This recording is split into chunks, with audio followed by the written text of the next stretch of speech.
எது குற்றம், எது நீதி? 2 பேர் சண்டை போடுறாங்கன்னா, அதுல ஒருத்தன் இன்னொருத்தன் அநியாயமா நடத்தியிருப்பான். அவன் செஞ்ச அநீதி தான் குற்றம். பாதிக்கப்பட்டவனுக்கு வழங்கப்படுறது தான் நீதி. இதுதான் பல பேருடைய பேசிக் அண்டர்ஸ்டாண்டிங். ஆனா ஒரு கவர்ன்மென்ட் இதே பெர்ஸ்பெக்டிவ்ல தான் ஆப்பரேட் ஆகுதான்னு கேட்டா கிடையாது. ஏன்னா இதுக்கு பின்னாடி கிங்ஸ் பீஸ்ன்னு ஒரு கான்செப்ட் இருக்கு. இது வெஸ்டர்ன் கல்ச்சர்ல வாழ்ந்த ராஜாக்களால் ஏற்படுத்தப்பட்ட ஒரு சட்ட முறைமை. இதன்படி ஒரு குற்றத்தினுடைய டெஃபினிஷன் என்னன்னா, ராஜாவின் அமைதியை குலைப்பதே குற்றம். அதாவது ஒரு ராஜா தன்னுடைய நாட்டை ரொம்ப அமைதியா ஆண்டுட்டு இருப்பாரு. ஒரு ராஜா அமைதியா இருந்தா அந்த நாடே அமைதியா இருக்குன்னு அர்த்தம். இப்ப 2 பேர் சண்டை போட்டதுல ஒருத்தன் இன்னொருத்தனுடைய கையை வெட்டிட்டான்னு வச்சுக்குவோம். இந்த கேஸ்ல குற்றம் எதுன்னு கேட்டா, கையை வெட்டிட்டான் இல்லையா, அது குற்றம் கிடையாது. அவன் அந்த கையை வெட்டினதுனால அந்த கேஸ் கோர்ட்டுக்கு வந்து அதை விசாரிக்கிற ராஜாவுடைய அமைதி குலையுது இல்லையா, அதுதான் குற்றம். சோ ராஜா தீர்ப்பு கொடுக்கும்போது பாதிக்கப்பட்டவன மைண்ட்ல வச்சு தீர்ப்பு கொடுக்காம தன்னுடைய சமாதானத்தை மைண்ட்ல வச்சு தீர்ப்பு கொடுப்பார். அப்ப நீதியுடைய டெஃபினிஷன் எப்படி மாறிடுதுன்னா, ராஜாவின் அமைதியை நிலைநாட்டுவதே நீதி. இப்ப இந்த ஃப்ரேமுக்குள்ள இருந்து பார்க்கும்போது ஒரு கொலை ஏன் குற்றம்னா, பாவம் அப்பாவி ஒருத்தன் செத்து போயிட்டான் அப்படிங்கறதுனால கிடையாது. அதற்கு மாறா ஒருவேளை அவன் உயிரோடு இருந்திருந்தா அவன் ராணுவத்துல சேர்ந்திருப்பான். இல்லனா வேலை செஞ்சு டாக்ஸ் கட்டியிருப்பான். அந்த நாட்டு பொருளாதாரத்துக்கு கொஞ்சம் கான்ட்ரிபியூட் பண்ணிருப்பான். இப்படிப்பட்ட யூஸ்ஃபுல்லான ஒருத்தனை இன்னொருத்தன் கொன்னுட்டான்.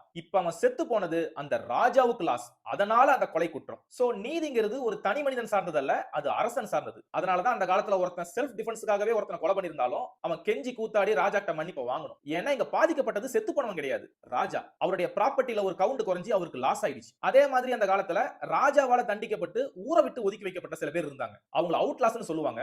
இது மாதிரி கைவிடப்பட்டவனை இன்னொருத்தன் கொன்னுட்டானா அது குற்றம் ஆகாது. ஏன்னா இவன் ஆல்ரெடி ராஜாவுக்கு தேவையில்லாதவன். இவன் செத்து போனதுனால ராஜாவுக்கு எந்த லாஸும் கிடையாது. அப்ப ஒருத்தனை கொலை பண்றது பிரச்சனை கிடையாது. அந்த கொலை ராஜாவுக்கு பிரச்சனையா இல்லையாங்கிறதா பிரச்சனை. இப்ப இதெல்லாம் கேட்கும்போது இது நமக்கு ரொம்ப சுயநலமான சட்டமா தெரியலாம். ஆனா இந்த கிங்ஸ் பீஸ்ங்கிற கான்செப்ட் தான் பின்னாட்கள்ல எவால்வ் ஆகி இங்கிலீஷ் காமன் லாவுடைய கோர் ஸ்பிரிட்டா மாறுது. அதன் அடிப்படையில தான் அரசன் மட்டும் இல்லாம அரசாங்கம், பொது சொத்து, பொதுமக்கள், அரசு அதிகாரிகள் இவங்களுக்கு எதிராக குற்றம் நடப்பிச்சாலும் அதுவும் கிங்ஸ் பீஸை குலைக்கிறதா பார்க்கப்பட்டுச்சு. அதனால தான் இன்னைக்கு வரைக்கும் போலீஸ் மேல கையை வச்சா அது செப்பரேட் கிரைம்ல வந்துரும். ஏன்னா கான்செப்சுவலா பார்த்தா போலீஸ்ங்கிறவர் ஒரு அரசனின் அங்கம். அவர் மேல கையை வச்சா அது அரசன் மேல கை வச்ச மாதிரி. அது ஆபியஸா அரசனின் அமைதியை குலைத்ததுக்கு சமானம். அது மட்டும் இல்லாம பிரிட்டிஷ் நாடுகளை விட்டு காலி பண்ணிட்டு போனதுக்கு அப்புறம் சுதந்திரம் பெற்ற நாடுகள்ல அவங்க விட்டு போன கோர்ட் சிஸ்டம், நீதி முறைமைகள்லாம் அப்படியே ஃபாலோ பண்ணப்பட்டுச்சு. அதே வேளையில மகாத்மா காந்தி, அண்ணல் அம்பேத்கர், சிங்கப்பூருடைய லீ குவான் யூ இவங்க எல்லாருமே லாயர்ஸ் தான். இவங்களுமே சட்டத்தை இங்கிலாந்துல தான் போய் படிச்சுட்டு வந்தாங்க. சோ ஆபியஸா இவங்களுடைய தாட் ப்ராசஸுமே இங்கிலீஷ் காமன் லாவை பேஸ் பண்ணி தான் இருந்தது. சோ அம்பேத்கருமே இந்த சட்டத்தை அடிப்படையா வச்சுக்கிட்டு தான் இந்தியா போன்ற பன்முகத்தன்மை வாய்ந்த நாட்டுக்கு ஏத்த மாதிரி அதை ஆல்டர் பண்ணி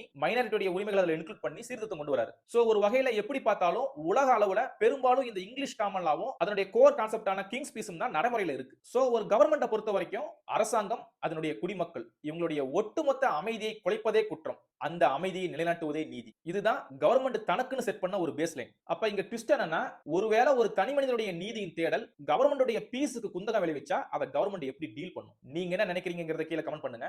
இத பத்தி அடுத்த வீடியோல பார்க்கலாம்.